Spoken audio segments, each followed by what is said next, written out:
Dear Saumya, I am sorry. Please forgive me. Thank you. I love you.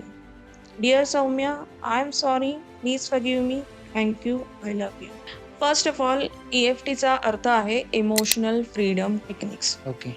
Emotional freedom techniques म्हणजे काय असते, आपण आपल्या सबकॉन्शियस माइंडवर वर्क करतो आणि यूट्यूबवर किंवा इंस्टाग्रामवर किंवा कुठल्याही सोशल मीडियावर रँडम रेमेडीज फॉलो करू नका. एंजल कार्ड रीडिंग म्हणजे हे जसं डेली गायडन्ससाठी खूप छान असतं, की मला कुठलं काम करायचंय, नाही करायचंय, या आता थांबायला पाहिजे.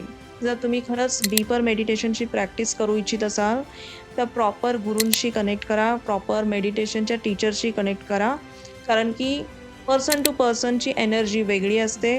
आम्ही जेव्हा ऑरा रीडिंग करतो ना, तेव्हाच आम्ही आमच्या क्लायंटला ऑरा रीडिंग केल्यावर आम्हाला समजतं, की या क्लायंटचा टेक एक्झाम्पल जॉब रिलेटेड इश्यूसाठी एवढ्या हीलिंग सेशनची जरूरत आहे. म्हणजे 21 हीलिंगचे सेशन्स, 45